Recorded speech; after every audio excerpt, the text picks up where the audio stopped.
Халелуя. За бүгдээрээ сууцгаая. За та нар санаж байгаа энэ 7 хоног бол амьсны баярын 7 хоног байгаа. Есүс Христ бидний төлөө амиа өгөөд нас барж бидний төлөө бас үхлийг ялж амьсан тэр гайхалтай тэр өдрийг бид нэр дурсан санах тэр 7 хоног байгаа. Тэгээ өнөөдөр бол амьсны баярын хамгийн ихний 7 хоног эхний өдөр буюу Христ Есүс Иерусалим хот руу орж ирсэн тухай, Иерусалим руу орж ирж байгаа тэр үйл явдлыг бид нэр дурсан санахын өдөр байна. Тэгээд ирэх өдрүүдэд өглөө 7 цагаас 8 цагаар 1 цагийн туршид өглөөний мөргөлийн цагууд байгаа. Тэгээд бид нэр 7 хоногийн туршид өдөр болгон өглөө бүр Есүс Христ сүүлийнх нь 7 хоногийг хэрхэн өнгөрүүлсэн бэ гэдгийг суралцах, сонсох энэ цаг байна гэсэн үг. Тэгээд дараагийн бүтэн сойдр маань 4 сарын 5 ямар бүтэн сойдр вүлээ? Амьсны баяр. Есүс Христ үхлийг ялсан тэр амьлалтыг бид нэр тунхаглах энэ баяр өдөр байна гэсэн. Ер нь амьсны баяр бол Христ итгэгчдийн хувьд хамгийн чухал баяр байх ёстой. Байх ёстой бас байдаг энэ бол хамгийн чухал баяр. Ер нь нийтлэгээрээ бид нөгөө мэндэлсний баяр дээр илүү ач холбогдолтой байдаг. Яагаад тэгэхээр нөгөө шинэ он гарч мархаа, шинэ жилийн уур амьсгал орсон байгаад гэдэг хүмүүс ер нь бол мэндэлсний баяр дээр маш их тийм одоо заалмаал хүртэл чимэглэгдсэн тэр ийм уур амьсгал байгаад байдаг. Амьсны баяр уулна мэндэлсний баяраас илүү бид нэр ач холбогдол өгч. Яг энэ бидний итгэлийг хамгийн гол утга учиртай болгож үйл явдал байгаа. Тэгээ Библиэд өгүүлсний дагуу хэрвээ Христ амьлаагүй бол бидний итгэл хоосон байх болно гэж. Тийм үү? Тэгээ Есүс Христийн амьлалт гэдэг бол бидний хувьд маш үнцэнтэй байгаа. Тэгээ бид нар ирэх 7 хоногийн туршид Христийн энэ дэлхий дээр өнгөрүүлсэн сүүлийн 7 хоногийг дурсан санаж те Есүс Христ яг хүний одоо махан биетэй хүн болж энэ дэлхий дээр хамгийн сүүлийн 7 хоног өнгөрүүлээд тэгээ дахин амьдсан тэр амьдлтыг бид нэр ирэх 7 хоногийн турш тэмдэглэх гэж байгаа. Тэгээ 5 дахь орой энэ заландаа бид нэр те ивэлт баасан гарига тэмдэглэн. Тэг яагаад ивэлт баасан гариг Есүс Христ хүн төрлөختний нүглийг өөрч загалмаад цовдлогдож үхсэн тэр өдөр учраас бид нар ивэлттэй тэр өдөр шүү гэдгийг тунхаглаж байгаа шүү. За тэгээд тэр өдөр бүгдээрээ нээлттэй чөлөөтэй оролцоод хурж ирээд эзний зог барина. Бид нар бүтэн сойдр өмнө барьдаг байсан. Тэгээд сүүлийн одоо санаж байгаа 2 жил бид нар ерөөсө бүтэн сойдр эзний зог барихгүй байгаа. Бид нар тэр баасан гараг, ивэлт баасан гарагт барьж байгаа. За өнөөдрийн бид нар унших ишлэл болохоор Матай номын 21-р бүлгийн 1-ээс 11-р ишлэл байна. Энэ Есүс их эзэн маань Иерусалим хотод орж ирж байгаа. Иерусалим хотод орж ирж байгаа. Энэ гайхалтай өдрийг бид нар одоо дурсан санах гэж байна. Матай 21-р бүлгийн 1-ээс 11. За ингэж бичсэн байна. За би уншия та анхааралтай сонсоорой. Тэд Иерусалимд дөхөж ирээд Чидунд уулын Битфаг руу очиход Есүс 2 шаваад явуулж тэдэнд өмнө чинь харагдаж байгаа тосгон руу оч. Тэнд очимогцоо та нар нэгэн элчиг дудрантайгаа хамт уяатай байхыг олно. Уяаг нь тайлаад над руу аваад ир. Хин нэгэн та нарт юм хэлбэл эзэнд маань эд хэрэгтэй байна гэж хэлээрэй гэв. Тинхүү тэрбээр 2 шаваа явууллаа. Иш үзүүлэгчээр дамжуулан айлдсан үг биелэгдэж энэ явдал тохиолджээ. Сион охинд хэлэхтэн үздэгвэ. Хаан чин чам руу айсв. Даруу төлөв тэрээр элчиг унжээ. Дудран унжээ гэсэн байдаг. Шавнар нь явж Есүсийн тушаасанчлан үйлдэв. Тэд илжгийг дудрантай навчраад дээр нь хувцас дохож өгөхөд Есүс мордлоо. Олон түмний ихэнх нь зам дээр хувцас дэвсэж, бусад нь модноос мөчөр огтлон зам дээр дэвсэж байв. Есүсийн ар өврөөр явж байсан олон түмэн Давидын хөвд Хосаана, эзний нэрээр ирэх чинь ёроолтой, дээдийн дээдэд Хосаана хэмээн хашгирч байлаа. Есүсийг Иерусалим руу орж ирэх үед хот даяараа бужигнаж энэ хүн хинбэ гэцгээхэд хурсан олон энэ бол Галилийн Назараас ирсэн иш үзүүлэгч Есүс хэмээн хариулж байлаа гэсэн. За энэ Есүс Христ Иерусалим хотод маш их сүр жавхлантайгаар орж иж байгааг энэ зурглыг өгж байгаа. Тэгэд яг энэ орж иж байгаа үйл явцыг харах юм бол Есүс Христ яг орхоос өмнө бэлтэж байгаа. Тэр өөрийнхөө очих замыг бэлтэж байгаа. Ямар замаа яаж бэлдсэн бэ гэхээр одоо өөрийнхөө унлагыг тийм үү? Юун дээр юу унаж очих ёстой ба Иерусалимд орох ёстой ба гэдэг тухай. Тэгээд хамгийн сонирхолтой эзэн яг энд өөрийнхөө шавнарт хэлсэн байгаа зүйлний үхээр та нар тэр тосгонд очиод тэр илжгийг олж авнаа гэсэн байдаг. Тэг хүн та нар яагаад надад илжгийг авч явах гээд байгаа мэй гэж хэлэх юм бол та нар юу гэж хариулаар гэсэн эзэнд нь хэрэгтэй гэж. Тэгэнгүүт нөгөө хүн чимээгүй та нар явуулах болно гэдэг. Энэ болж байгаа үйл явдал өөрөө юг харуулдаг вэ гэхээр Есүс Христийн энэ дэлхий дээр амьдрсан ирсэн энэ үйл явдал бол энэ бол иш үзүүлгээр өмнөөс урдаас хэлэгдсэн юм а гэж. Нэгсэндээ Есүс Христ энэ дэлхий дээр санаандгүй ирээгүй. Есүс Христийн энэ дэлхий дээр ирсэн энэ бол Бурхны хүсэл, Бурхны төлөвлөгөө байсан. Есүс Христийн энэ дэлхий дээр ирээд тэр Иерусалим хот руу орохдоо унах тэр илжигний тухай хүртэл иш үзүүлсэн байсан тухай ярьж байгаа. Санаандгүй биш юм а. Зоригтой. Нэгсэндээ Есүсийн энэ дэлхий дээр амьдрсан амьдралын өдөр бүрийн амьдрал тохиолдсон үйл явдал нь урдаас хэлэгдсэн байсан гэдгийг Библи бидэнд маш тодорхой харуулдаг байна. Нөхдөд энэ бол үнэхээр гайхамшигтай. Яг тэгвэл энэ дэлхий дээр яг Есүсээс өөр хэний ч амьдрал урдаас хэлэгдээгүй. Урдаас тогтоогдоогүй. Мөн иш үзүүлэг нь тэр тухайн хүмүүсийн тухай хэлэгдсэн иш үзүүлэг нь биелжсэн түүхэн баримт нотлохоо энэ дэлхий дээр бичиж үлдээгдээгүй байдаг. Есүс Христийн харин түүний амьдралын талаар түүний тухай хэлэгдсэн тэр 300 гаруй иш үзүүлгүүд түүний амьдралд хэрхэн биелэгдсэнийг Библиэд маш тодорхой бидэнд бичүүлдсэн байдаг.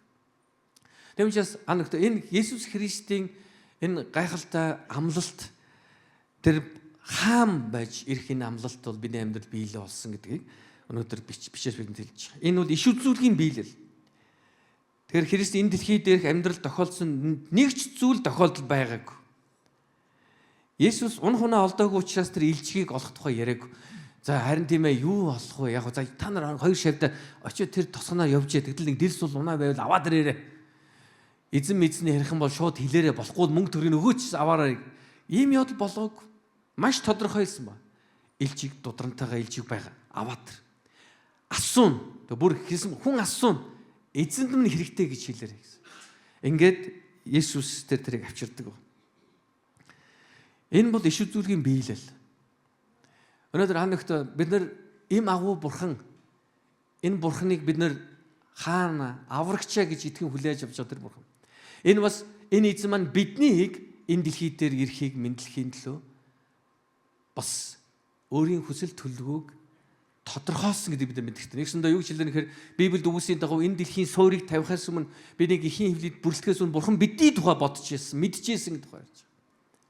Өнөөдөр бид Монгол хүн байгаа нь Монгол хүн болж төрсөн бид нэр хотод төрсөн үү, орон нутагт төрсөн үү, хаан төрснөөс үл хамааран энэ дэлхийд ирэх маань бурханаар төлөвлөгдсөн байсан гэдгийг та ойлгох хэрэгтэй. Үүнд итгэх ёстой юм. Азтай эсвэл азгүй учирлаар бид нар энэ дэлхий дээр ирээгүй гэдгийг бид нар ойлгох хэрэгтэй. Бурхан таны тухай мэдчихсэн. Таныг яаж амьдрахыг, хаан төрөхийг, хэний хэд хүүхэд болохыг мөн хэрхэн бурхан өөр дээрээ таныг авахаж тэр мэдчихсэн.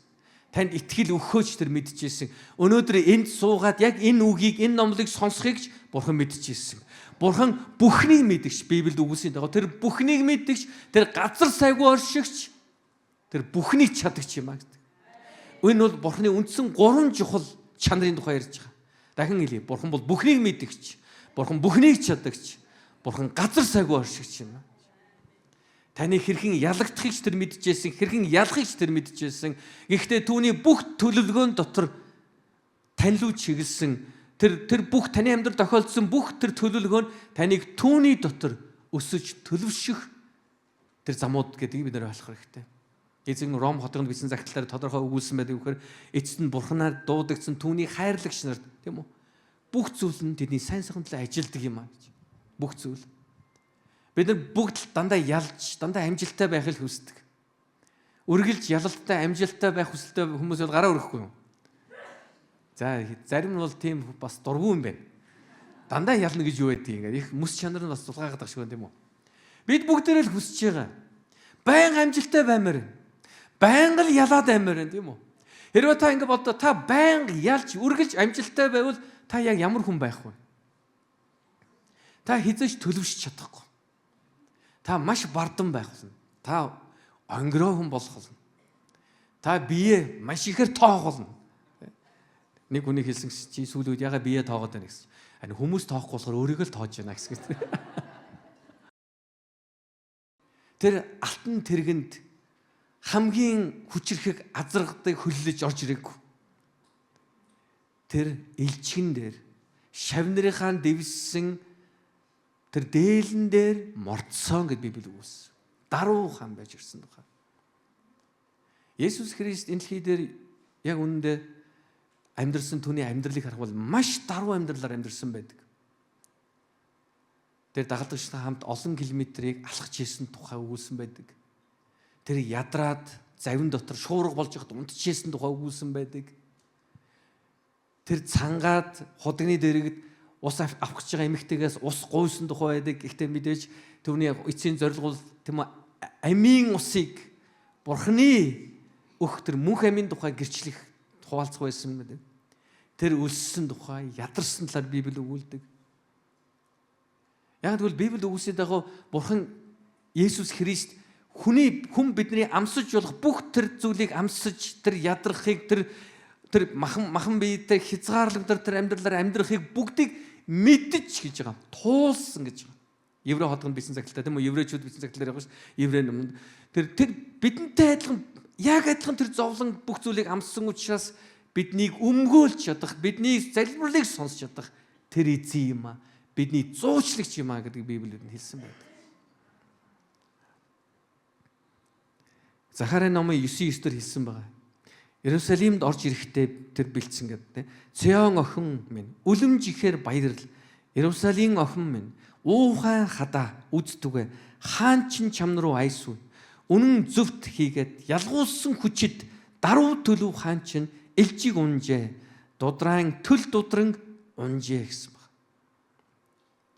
Есүс Христийн тухай иш үзүүлэг дахин биелж байгаа түүхийг бид нар харж байна. Тэр элжиг унж, тэр даруй хаанаар Иерусалим хотод орж ирж байгаа. Есүс Христ Иерусалим хот руу орж ирэхдээ юу түүний хүлээж байгааг мэдчихсэн. Тэр үхэх ялыг авна гэдгээ мэдэж ирсэн. Тэнд хүн болгон түнд алга дашаа тэр хүмүүсийн хамгийн хайртай баатар нь болно гэж тэр ирээгүй. Тэр хүмүүс түүнийг цовдлно гэдгийг тэр мэдчихсэн байна. Матай номын 20 дугаар бүлгийн 17-аас 19 дээр хэлсэн байна. Есүс Иерусалим руу өгсөн явхдаа 12 шаваа дэрэгдээ дуудаад зам зур тэдэнд бид одоо Иерусалим руу өгсөж байна. Хүмүүн хүү ахлах тахилчид хуулийн багш нарт тушаагдаж тэд түнд үхэх ял оноо. Тэгээд түүнийг дохуурхаж, дашуурдаж, цовдлохын тулд ромчуудад тушаана. Гэвч тэр бэр 3 дахь өдөртөө амьлна гэлээ гэсэн байна. Есүс Христ юуны төлөө ирж байгааг мэдчихсэн. Тэр хамгийн даруй зүрх сэтгэл, хүн төрлөختөнд хүнд байж болох хамгийн агуу даруй сэтгэлийг тээж тэр хамгийн хүчрэхэг агуу эзэн бурхан хүн төрлөختийн төлөө үхэл рүүгээ тэр ирсэн юм аа. Нөхдөө. Өнөөдөр эзэн Есүс Христийн энэ үлгэр дуурайлаас бид суралцах хэрэгтэй. Бид нар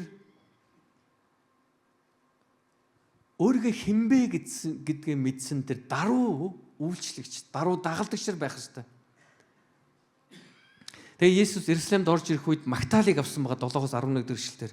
Тэд илжгийг дудрантай навчраад дээр нь хувцаа дохож өгөхөд Есүс мордлоо гэсэн. Олон түмний ихэнх нь гэж байгаа. Зам дээр хувцаа дэвсэж бусад нь модноос мөчр огтлон зам дээр дэвсэж Есүсийн ар өрөөр нь явж байсан. Олон түмэн Давидын хүүд Хосаана эзний нэрээр ирэх чинь ёроолтэй гэсэн.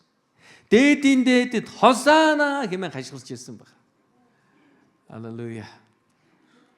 Та тэгэж одоо хашгирах уу? Бүгдээрээ яг энэ үгийг бүгдээрээ хамтдаа нэг зэрэг хилцгээе. Тэгээ нэг тийм баригдвал модон битгий хэлээрэй заяа. Давидын хүүд Хосаана гэх тийм хүүтэн хөндий битгий хэлээрэй. Зөв яг чин сэтгэлээсээ эзэн Есүс Христ тэр аврагч тэр хаан бидний төлөө хүн төрлөختний төлөө сүүлийнхэн өдрүүдийг өнгөрүүлэхэд орж ирж байгаа үед түүнийг угтж байгаа тэр хүмүүсийн тэр хандлагаар хэлээрэй. Юу гэж хэлсэн бэлээ? Давидын хүүд Хосаана эзний нэрээр ирэх чинь ёроолтэй гэсэн. За энэ хоёр өгүүлбэр ихнээс нийлээ зөө. 1 2 3 Давидын хүүд Хосаана эзний нэрээр ирэх чинь ёроолтэй. Халелуя. Амен. Халелуя. Энэ ард түмэн ингэж түүнийг угтчихсэн байна. Энэ гайхалтай юм, гайхалтай. Гэхдээ Бүгдээрээ эх 7 хоногд харах юм бол ингэж хашгирч ирсэн хүмүүс дараа нь юу гэж хашгирсан гэж цовдол гэж хашгирсан юм. Өнөөдөр Есүс Христийн энэ Иерусалим руу орж ирж байгаа энэ түүх бид хэд хэдэн зүйлийг хэлдэг. Иш үзүүлэг биелсэн тухай хүүлж байгаа. Аврагч хааны дүрээр орж ирсэн тухай хүүлж байгаа. Тэр даруу хаан банг ирсэн тухай хүүлж байгаа.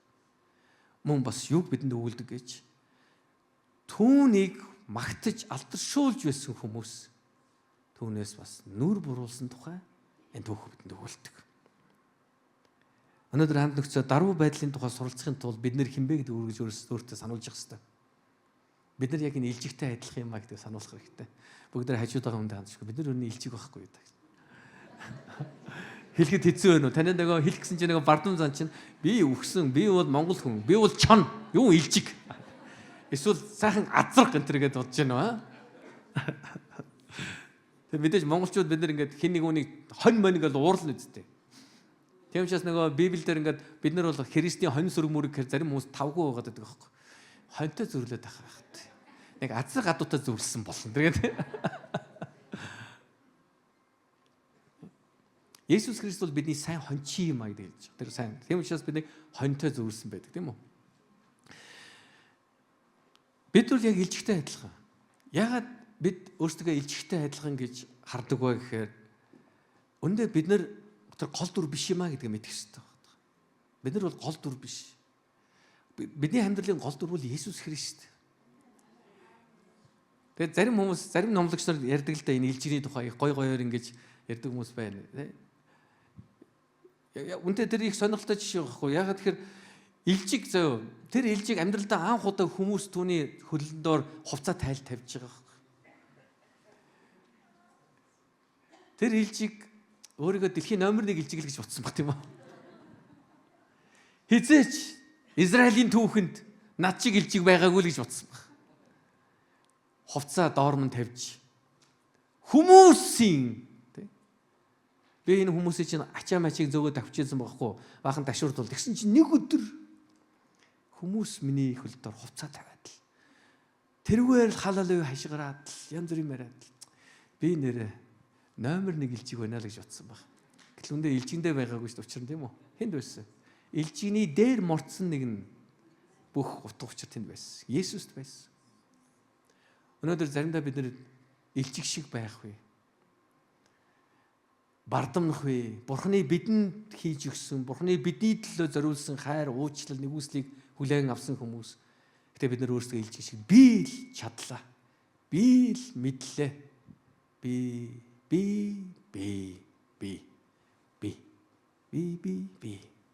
гэж бардамнах вэ? Өөрсдөө сануулж явах хэрэгтэй. Би бол Христийг тээгч нэг юм аа. Өндөө андагтаа бид нар хаач явсан Есүсийг тээгч нэгэн байх хэрэгтэй. Есүсийн оршихуйг тээгч, Есүсийн үгийг тээгч, Есүсийн хандлагыг тээгч. Тэм онгороо бардам байхаас илүү даруй байхыг сонгох. Есүс өөрийнхөө дагалдагч Иохан номын 13 дугаар бүлгээр хэлсэн байдаг. Би та нарын багш, би та нарын эзэн хэрнээ, би та нарын хөлийг угаасан штэ гэж. Тэгвэл та нар би энд ингэж хандаараа гэсэн баг. Ямар агуу даруй тэр сэтгэлийг, хандлагыг өөрийнхөө дагалдагч тэр харуулсан бай. Есүс зөвхөн яриаггүй тэр амьдралаараа харуулсан. Есүс зүгээр та нар хоорондоо даруй байх хэрэгтэй байхгүй ядаргатай даруй байцгаалтай ямар хэцүү ингэж хэлээгүй. Даруй байхыг тэр өөрөө харуулсан байдаг. Марк номын 10 дугаар бүлэг дээр Есүс юу хэлсэн гэж би үйлчлүүлэхийн тулд биш би үйлчлэхийн тулд ирсэн юм аа гэж. Би хүн төрлөختнөөс үйлчлэгээ авах гэж ирээгүй маа гэсэн. Харин би хүн төрлөختөнд үйлчилж би олонний төлөө амиа зориулах гэж ирсэн юм аа гэж эзэн Есүс хэлсэн байдаг. Энэ бол Христийн хандлага, энэ бол Христ итгэгч бидний хандлага байх ёстой. Мэдээж амьдралд бид нар олон юмыг чадж байгаа үе байна. Хийж бүтээсэн зүйлээ хараад бид нар урамших үе байна. Гэхдээ эцэст нь хамгийн төгс тэр талархал, магтаал эзэнд байх ёстой юм. Хүмүүс танд алга ташч болно. Харин таны зүрх сэтгэл үргэлж бурханд алга ташсан хിവэрэ байгаасаа. Хүмүүс таныг ухаантай гайхаж болно. Харин тань тэр ухаан нэг өгсөн бурхан та үргэлж талархлаар хандах хэрэгтэй юм аа. Есүс Христ ирэх үед Хосана гэж тэд түүнийг дуудсан. Давидын хүүд Хосана гэж. Хосана гэдэг үгийн утгыг та нар мэдчихэж байгаа юм. Сүмд олон жил явсан хүмүүсийн хувьд мэдчихэж байгаа. Хэрвээ анх удаа ирээд бас сайн ойлгоогүй хүмүүс тэгэхээр Хосана энэ бол авраач гэсэн утгатай үг байгаа тийм үү? Хосана одоо биднийг авраач гэсэн утгатай үг байгаа. Энэ бол нэгсэндээ авралыг гуйж хүссэн залбирал гэж хэлж болно гэсэн. Гэхдээ тухайн үед харин Есүс Христ энэ бол магтаал болж ицсэн баг. Есүсийг магтсан. Энэ үгээр аврагч юм аа. Аврагч минь ээ. Биднийг авраарай.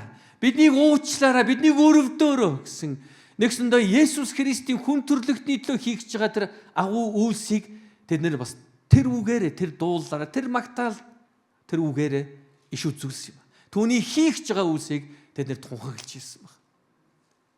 Яг үндэ тэр дуулж ирсэн тэгж Хосана гэж хэлж ирсэн хүмүүсийн хинэн ч Есүс Христ загламаа цоглож үхээд тэр үхлийг ялж амилна гэсэн ойлголт тэдэнд байгаагүй. Есүс өөрийнхөө үхэл ба амилтын талаар өөрийнхөө шавнарт хэлсэн байсан. Үндэ яг үннийг хэлгээд Есүс үхээд амилсны дараа дагалдагчтай уулзах хүртэл тэд нар тэрийг санахгүй байсан баг. Уулзах хүртэл Есүс амилна гэж хэлснийг тэд нар мартсан байж байсан. Есүс Христийг хэн болж ирсэн бэ гэдгийг тэнд хурсан олон амаараа тунхаглаж ирсэн. Тэр бол хаан болж ирсэн юм а гэж. Тэгвэл энэ бүхэн бидэнд юу зааж байгаа энэ түүх? Энэ зааж байгаа хэд хэдэн чухал зүйл бид нар ойлгосон. Нэгдүгээр Христ бол бидний зөвхөн аврагч биш. Тэр бидний бас хаан юм а гэдэг хэлж байгаа. Тэр хааны сүрч явлантайгаар энэ дэлхий дээр ирсэн аврагч юм а. Бид нар хэлдэг Есүс та бол аврагч гэж хэлдэг байгаа. Аврагч эзэм намайг авраарай гэдэг. Харин тэр хаан гэдэг нь түүний үг бол бидэнд тушаал. Есүс таны хаан мөн үү? Есүсийн үгийг уншихдаа та Библиэд бичигдсэн тэр бичвэрийг уншихдаа та санал гэж ойлгодгоо, эсвэл зөвлөгөө гэж ойлгодгоо, эсвэл энэ хааны минь тушаал гэж та ойлгодгоо. Та байгууллагад ажилладаг хүмүүс мэдж байгаа. Танай байгууллагын захирал тийм үү? Танай байгууллагын захирлыг хэлж байгаа үг санал биш. Танай байгууллагын захирал танд хүрчээд гадаа хашаа цэвэрлээрэ гэж хэлж байгаа үг. Энэ бол санал биш. Та цэвэрлэх. Та өөр би цэвэрлэгч юм уу? Та хэлж болно. Харин таны дарга гоо та цэвэрлэгч биш л дээ. Гэхдээ би таныг цэвэрлээсэй гэж бодож хүсэж байна. Та очиж цэвэрлэдэй. Би цэвэрлэхгүй. Окей. Ажлаа маргааш өргөлөө өгöd яваарай. Өргөлөө өгөхгүй. За. Одоо яах вэ тэгвэл? Та нэг хувийн компанид ажилд орчоод ингэж агилж чадахгүй шүү дээ, тийм үү? Яг тэр захирал тэр хүн таны амьдралыг тэтгэж байгаа тодорхой хэмжээгээр тань цалин өгж байгаа. Цалин бага өнөө үеих өнөө хамаагүй. Та өөрөө тохирол орёг л орсон ямар ч байсан. Тэгэхээр тэр захирлын үгийг сонсох хэрэгтэй болно. Тэр боссоо сонсох хэрэгтэй болно. Бид нар заримдаа энэ дэлхийн эзэдийнхэн захирал дарга нарынхаа үгэнд Бурханаас илүү дуулууртай байгаад. Маш олон залуучууд, хэр сэтгэлийн залуучууд итгэлийн замаас ухарсан шалтгаан юу гэж тэр компанид тэр захиралдаа таалагдахын тулд Бурханы үгийн эсрэг амьдрах сонголт хийсэн учраас. Бүр ийм үгэлж байсан байхгүй. Пастора манай захирал намайг ингэ шаардаад байна. Захирал намайг өнөөдөр хамт сууж уу гэдэг байна. Уухгүй гэхээр намайг ажлаас хална гэдэг байна. Хэрвээ би энэ дарга нарынхаа дунд орохгүй бол би тушаал дэвшихгүй юм шиг байна. Цалин нэмэгдэхгүй юм шиг байна пастора. Аргагүй ирхэн гэж. Хэрвээ та хүний дэлхийн дотор дэлхийн хүмүүсийн үгэнд дуулууртай байгаад Бурханы үгэнд үгүй гэж хэлж байвал харин Библи юу гэж хэлсэн гэж. Хэрвээ та нар хүмүүсийн өмнө намайг үгүйсгэж байвал би та нарыг Бурхан эцгийнхээ өмнө үгүйсгэх болно гэсэн байдаг. Хэн нэгэн хүн таныг гим нүгэл үйлцсэнгүй гэдээ ажлаас халах гэдэг бол шагнал. Бурханаас танд шагнал ирэхин тэмдэг гэсэн үг. Халелуя. Тэгээ би та нарыг халагдаад байгаарай гэсэн санаагаар хэлээгүй шүү. Бурханы талд зогсоороо л гэж хэлж байгаа. Та нар хүмүүс таалагдах гэж биш, Бурхан таалагдахыг сонгоорой. Эцэст нь тэр мөнх шагналтай гэдгийг ойлгоорой. Өнөөдөр танд 2-3 сая төгрөг эсвэл 1 сая төгрөгийн салин өгчөөд тэрүүгээрээ таны амьдралыг хянана гэж бодож байгаа хүмүүсийн эрх мэдэлт бүү хайгаараа тэр эрх мэдлээс. Харин таныг тамд хайж чадах, таны биеийг болон сүнсийг чинь тамд мөнхөд хайж чадах, эсвэл мөнх амьдралыг өгч чадах Бурханаас имээгээрэй. Есүс Христ хаан болж ирсэн. Тийм ээ, тэр даруй хаан болж ирсэн. Үүнд нь бид нар даварч болохгүй юм. Хөө илжиг унсанд юун сүртэй хаан гэж. Харин энэ бол бидний хаан. Түүний хаан засаглал нь хүч хэрхийлэр биш, харин хайр, даруй сэтгэл, уучлал, нэгүсэлтээр боссон юм. Мөн та Христийн дагалдагчийн хувьд таныг ямар зам хүлээж байгааг үргэлж санаж явах хэрэгтэй. Есүс Христийн туулсан загалмайн зам бол бидний туулах зам юм. Та хүн бүхэн таалагдсан амьдралаараа амьдрий гэж хүсчихвэл та Христийн тэр замаар явж чадахгүй. Харин та зөвийн замаар алхахыг гэж бодвол та Христийн загалмайн замаар алхах ёстой болно. Анөхтөө нэг чухал зүйлийг би танд хэлж өгмөр. Би өчтөр бас удирдлагчны семинар дээр хэлсэн баг. Юу гэхээр бүх хүн таалагдсан хүн өөрийн гэсэн үнц нь байдаг юм. Үнэт зүйлч байдгүй, үнцэнч байдаг. Бүх хүн таалагдсан. Тэн нэг хүн юм ярив. Тэн зөв шүү, чиний хэлж байгаа зөв байхгүй. Өөр нэг хүн ярив. Тэн зөв. Таны хэлж байгаа яг зөв. Тэгээ та яагаад ингэж байгаа? Яг нөгөө Библи чи нөгөө бүх хүнтэй эвтэй байх гэсэн би зөв бүх хүнтэй л эвтэй байх гэдэг юм. Тийм ээ. Библи хэлсэн л дээ. Хэрвээ боломжтой бол та нар шалтгаалж бүх хүнтэй эвтэй байгаарай гэсэн. Тэгэхээр бүх хүнтэй эвтэй байхын тулд бид бүх хүнтэй санал нийлэх ёстой гэдэг тухай хэлээгүй. Яагаад Христ итгэгч нар хавчигдсан юм? Библиэлд. Яагаад Христ итгэгч нар өнөөдөр энэ нийгэмд, өнөөдөр энэ Арабын ертөнд хавчигдаад байгаа? Яагаад өнөөдөр Христ итгэгч нарыг барьж яваа шорон тэгээд байгаа? Барьж яваад тэдний цуглаж байгаа газрын тийм үү одоо Африкийн орнуудад болоод байна тийм үү? Тэдний цуглаж байгаа сүмийн шатаагаад байгаа. Яагаад гэвэл тэр нийгэм тэгээ эвлэрээгүй байхгүй юу? Юунтай нэвлэрээгүй? Тэр үзэл бодолтой нэвлэрээгүй юм. Тэр гэмт чанартай нэвлэрээгүй юм. Тэд өөрсдийн гэсэн үнц нь байгаа учраас тэд энийг хавчлахыг тэд хүлээн авч байгаа. Хэрвээ та яг өөрийн гэсэн үнцэнтэй, үнд зүйлтэй амьдрал таныг таалдаг хүмүүс гарч ирнэ, таныг таалдаггүй хүмүүс гарч ирнэ. Хэрвээ зарим хүмүүс таныг таалахгүй байгаа бол та баярлах хэрэгтэй. Би чинь бас үнд зүйлтэй амьдарч байгаа юм байна гэж. Хэрвээ хэн нэгэн хүн бүх хүмүүс намайг хүлээж авдаг би зөндөө олон найзтай гэж хэлж ивэл та эргэлзэх хэрэгтэй. Энэ ч хамлон шиг нөхөрлөө байна да гэж тийм. Нэг л өдөр урваад алга болох юм байна да гэсэн. Хэрвээ хэн нэгэн хүний талаар зарим нэгэн хүмүүс муу юм ярих юм бол та бодох хэрэгтэй. Тэр яригдж байгаа хүнийг энэ хүн чинь бас өөрийн гэсэн байр суурьтай явдаг хүн юм биш үү гэж бодох хэрэгтэй гэсэн. Есүс Христ хүн төрлөختний тааллыг олох гэж ирээгүй. Иерусалим хотод тэр од болох гэж ирээгүй. Харин тэр аврагч хааны дүрээр ирсэн. Хүн төрлөختний төлөө үхэх гэж тэр ирсэн юм аа. Түүний туулах ёстой зам байсан. Тэр туулах ёстой замаа тэр замаар алхсан. Амд нөхд минь та Христийн замаар алхаж түүний дагалдагч байхаас шийдсэн бол эцсийн хүртэл явхад өөрийгөө бэлдэх хэрэгтэй. Та гадуурхт нь ойлгох хэрэгтэй. Таны үгийг, таны үйлдэлийг хүмүүс шүүх болно. Харин Бурхан таны үг, таны үйлдэлийг таалсан байгаасай. Бурхан таалагдсан үгийг хэлж, Бурхан таалагдсан амьдралаар амьдрах болтугай. Бурханд үнэнч байх гэдэг нь түүний үгэнд үнэнч байх гэдэг байна. Бурханы үг бидэнд хүчирхийлэг биш, харин хайр, уучлал, нэгүсэл доор амьдрахыг бидэнд цаадаг. Зарим хүмүүс тэгж ярьдаг байхгүй. Христийнхэн чинь ста нэрэ сонин хүмүүс юм байл дээ чинь. Бурханаа гэдэг хүмүүсийг ерөөсө сонсгоо болчт юм байлаа гэж. Бид нэг шалтгаанаас болж хүмүүсийг сонсдгоо. Ягаад гэвэл тэр хүмүүсийн хэлж байгаа үг бидний үнд зүйлтэй зөрчилдөх үед, Библийн бидэнд хэлсэн Бурханы үг зарчимтай зөрчилдөх үед бид нэр сонсдгоо. Харин бид нар хүний үгийг сонсохгүй байна гэдэг нь бид нар хайрлахгүй байна гэсэн үг биш. Бид нар туслахгүй байна гэсэн үг бас биш. Маш олон зүйл дээр би өнөөдөр хүртэл олон хүмүүстэй зөрчилддөг. Тэгтэл би тусламжийн гараа сунгасан хэвээрэл байдаг.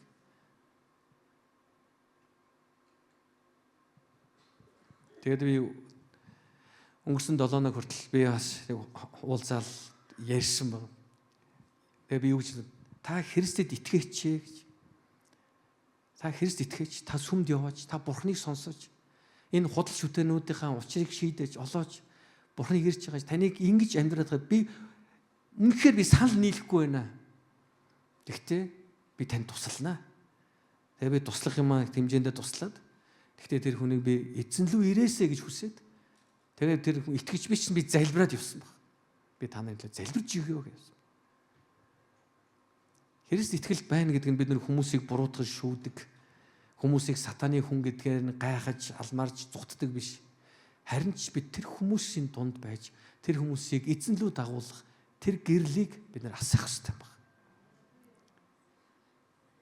Тэгээ зарим хүмүүс гэдэг юм уу? Эзэн дээр дагуулахын тулд зүгээр дагаал явж гин. Тэгэл ингээл дагаж яваал хамт явж байгаа л эзэн рүү авчрахгүй л болохгүй юм байлээ. Уух үед нь хамт уугаад л тэгтээ яг тэрнээс би арай баг ууж байгаа л та гэсэн. Үгүй ээ. Та хэнийг түүнийг эзэн рүү дагуулах ч бол баг уугаад дагуулахгүй. Тэгээ тийм одоо зал яваад штин. Үгүй ээ. Христ рүү та хэнийг нэг дагуулах хүсч бол та Христийн үгээр л явж, Христийн үгийг ярьж, Христийн хайраар хайрлаж, Христийн уучлалаар уучлж ижил тэнд Христийн гэрэл тэнд асах болно. Есүс Христ тэр бол амлалтын хаан. Тэр бол хүн төрлөختнийг аврахаар ирсэн аврагч. Тэр бол эхлэл ба эхэн. Тэр бол эцэс ба төгсгөл. Тэр бол альфа ба омега юм аа. Халелуя.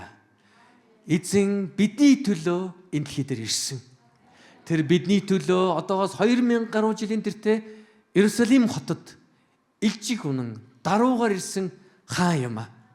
Бүгд агуу хаан эзэндээ талархцгаая. Түүнийг бид нар хаадын хаан гэж талархцгаая. Түүнийг бид нар эзэн эзэн гэж талархцгаая. Яагаад гэвэл тэр бидний төлөө ирсэн. Тэр бидний төлөө зовлон амссан. Тэр дашуурдуулсан, тэр тамлуулсан, тэр өргөс тэтвийг бидний төлөө өмссөн, тэр бидний төлөө загалмаад цовлогдож өгсөн тэр эзэн мэлээ. Есүс бол бидний хаан. Бүгд хаан босцгоё. Бүгд хажууд байгаа хүнтэй хамт шилэхгүй. Есүс бол бидний хаан юм а гэж. Миний хаан юм а. Есүс бол миний хаан. Өнөөдөр ингээл бид нар өөрсдөө амьдрал тохиолж байгаа зүйлсийг их сонирхолтой хөгжилтэй л заримдаа бид нар нэг бурхан мэдгүй байх юм шиг бодоод байдаг үү гэх тийм үү? Бид нар амьдрал тохиолж яагаад би ингэж зовоод байлаа? Эзэн харахгүй л байх шиг байна да гэж тийм. Эзэн харж байгаа. Эзэн маш сайн харж байгаа. Маш тод харж байгаа. Гэхдээ бидний туулж байгаа бэрхшээл зовлон бидний дотор өсөлт тэр төлөвшлтийг өгдөг. Өсөж яадаг бид нарыг.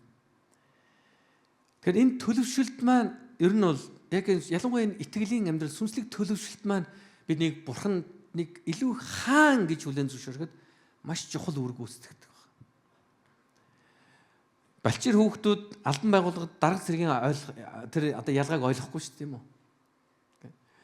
Одоо би сандгийн одоогоос олон жил өмнө маш олон жилийн өмнө нэг сургуульд нэг 10 жилийн сургуульд би явж ирсэн. Тэгсэн чинь тэнд сургуульд ороод ирсэн чинь нэг юм жоохон хүүхэд нусанд гойчдсан. Тэр нэгдүгээр л ангийн хүүхэд байх шигсэн. Тэг ингээ явж байгаа байхгүй. Ингээд болтион онгорхоо тий ингэрэн задгаа. Тэгээд нэг цүнхээ барьцсан. Тэгээ нэг гартаа юу ч барьцсан нэг юм барьцсан. Тэгээ явж яснаа сургуулийн захирал ингээд таарахад захирлаач гэж мэдэхгүй байгаа шүү дээ. Сонсч байж магадгүй л дээ. Гэхдээ энэ захиргаа биш энэ довчлоод өгөөч. Ой энийг довчлоод өгөөч. Төө нөгөө захирлж за наашир миний хүү гэд нөгөөд довчилж игж байгаа. Тэр захирлаар довшлуулж байгаа ааж ойлгож байгаа юм байна. Тэгээ тэргүүрээсэн багш нар нь хоорондоо яриад шивж ярилцсан. Үш энэ чинь нэрээ ястай яадаг дойдгор нөхөр байл гэл бүгдээрээ яриад өхөрдөл байгаа байхгүй. Юу ч бодож байгаа малга тэр захирал магирал бодож байгаа юм малга. Тэгээд зүгээр энийг довчлоод өгөөч өвөөл барыг тэгээ хэлж байгаа шүү дээ. Өвөө энийг довчлоод өгөөч гэж. Балчир хүүхдүүд дарга цэргийн тэр ялгаа ойлголт ерөөсөй байхгүй. Ерөөсөй байхгүй. Тэр эрх мэдэл дор орон морон тэр ингээд тийм ухамсартай тийм үйлдэл байхгүй. Харин бид нар төлөвшөж өсөх тусмаа бид нар ухамсартайгаар орох хэрэгтэй болдог. Бид нар эрх мэдэл хэл хязгаарыг ойлгодог. Есүс Христийг хаан гэж хүлээн авах гэдэг бол бидний төлөвшлтийн нэг хэсэг гэдэг ойлгох хэрэгтэй. Тэгмчээс бид нар Есүс Христийг зүгээр л миний аврагч надад мөнх ам өгч байгаа байхгүй. Ёо болоо одоо ингээд нэгэнд мөнх ам авцсан чи одоо дураараа дурагж явж байгаад л үхээд л мөнхийн амьд орж мөнхийн устд орж сайхан жаргая даа гэж бодох нь та Есүс Христийг хаан гэж ойлгохгүй байгаад холбоотой.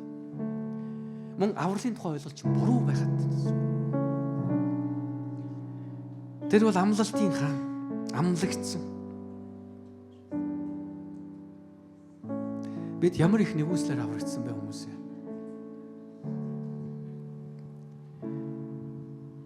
Ямар их нэгүслэр уучлагдсан бэ. Бид нар Бурханаар уучлагдснаа ойлгох тусам мэдэх тусмаа түүний авралын үнцнийг бид нар ухамсарладаг.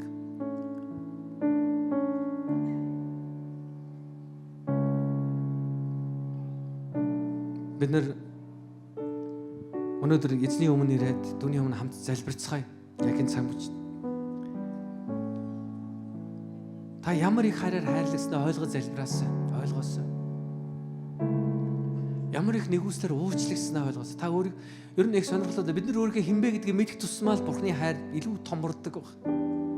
Бид нар өөрсдөө хинбэ гэдгийг мэдэхгүй байх тусмаа Бурхны хайр жижигхэн санагдаад. Яг та би бол гайгүй юм шүү дээ. Та бол гайтай хүн. Би өөрийнхөө ямар их нүгэл чанартайгаа мэдэх тусам Бурхны тэр хайр нүгслийг би ойлгох. Бурхны хайрын дотор өсөхийг улам илүү хүсдэг байх. Ямар их уучлагдсан бэ? Ямар их хайрлагдсан бэ? Тэгээ бүгд эзний өмнө залбирцгаая. Бурханд хандаж хэлээрэй. Бурхан минь миний бүх нүглийг уучлсан баярлалаа гэж. Намайг уучлахын тулд ирсэн, намайг аврахын тулд ирсэн баярлалаа энэ дэлхий дээр. Төгс Бурхан хязгаарлагдал хүн болж ирсэн баярлалаа гэж. Бүгд эзний өмнө залбираарай. Нүдэн ханаа зүгээр л эзэнд хэлээрэй. Бурхан минь над шиг хүнийг намайг уучлсанд баярлалаа гэж. Миний нүглийг уучлсанд, миний бүх алдааг уучлсанд, миний амаараа хийсэн, миний оюун бодолтой хийсэн, би махан биеэрээ хийсэн, энэ гараараа үйлдсэн бүх алдаа нүглийг минь уучлсан Бурхан танд баярлалаа гэж. Танд баярлалаа гэж бүгд хамт залбирцгаая. Халелуя, эзэн минь танд баярлалаа. Бүгд эзний өмнө залбирцгаая. Бидний агуу эзэн минь танд баярлалаа. Бидний зүрх сэтгэл байгаа гим нүглийг, бидний оюун бодолтой гим нүглийг та бүгдийг харсан, бүгдийг мэдсэн эзэн гэхдээ биднийг уучлсан танд баярлалаа. Эзэн минь бид таны өмнө гимшиж байна. Танаас дахин уучлалгүйч эзэн уучлаарай. Эзэн минь зүрхэндээ тээсэн ата хорсол бүхнээс уучлалгүйч эзэн минь. Буруу бодол санаа бүхнээс уучлалгүйч эзэн минь. Энэ үг хэлээрээ захирч чадаагүй л уучлалгүйч эзэн минь. Эзэн минь таны өмнө хийсэн бүх танд үл таалагдах бүхний төлөө уучлалгүйч. Эзэн минь миний төлөө ирсэн баярлалаа. Миний төлөө ирсэн Бурхан танд баярлалаа. Миний төлөө энэ дэлхийд ирсэн эзэн Есүс танд баярлалаа. Миний төлөө зовлон амсахын тулд ирсэн Бурхан минь. Эзэн Есүс Христ аврагч минь танд баярлалаа. Хаан эзэн минь танд баярлалаа. Миний төлөө ирсэн. Үнэхээр баярлалаа. Танд талархах эзэн. Танд бүх магтаалыг, танд талархлыг, танд хүндлийг өргөж эзэн минь. Эзэн минь таны зүрхэнд хурж таныг баярлалаа. Бодлоо сургаах хаялгуулагүй. Таны зүрхэнд хурж таныг баярлалаа. Сивгээрүү хорог мэт магтаалын дуулаа. Танд хурж баярлуулаа.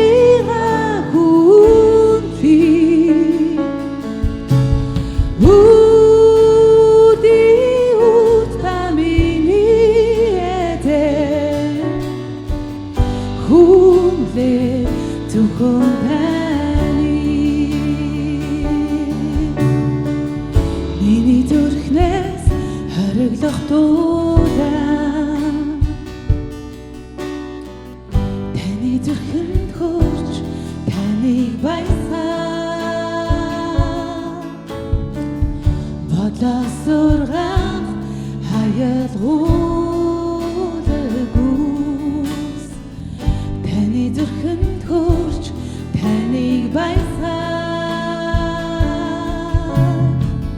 сивгүй алуу хураг мэд магтаалын дуулаа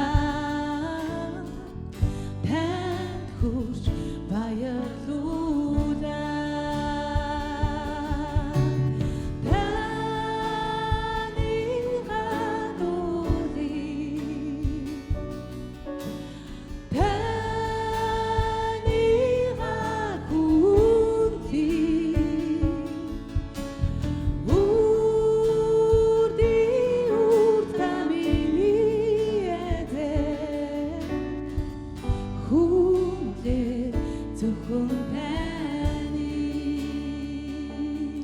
Халелуя эзэн минь тань баярлалаа Иесус. Таныг бид үрд хүндлэж, үрд магтаж, үрд алдаршуулъя эзэн минь. Бидний төлөө ирсэн хаан аврагч танд алдрыг өргөн залбирлаа. Халелуя. Амен. Эзэн бүх алдар нь байх болтугай. Тэгээ бүгдээрээ хамтдаа ерөөлийн залбирлыг хүлээн аваад өнөөдрийн цуглаанаа өндөрлцгөөё. Хамтдаа Есүс юм залбирцгаая. Халелуя Иесус. Их эзэн таныг өрөөж захин хамгаалах болтугай. Их эзэн тань дээр өөрийн гэрлээ тусгаж таалалдаа багтах болтугай. Их эзэн танд сайн сайхнаа үзүүлж амар амгалан өрөөх болтугай. Эцэг бурхан бол эзэн Есүс Христосийн ариун сүнсийн нэрээр ерөөн залбирлаа. Амен. Халелуя.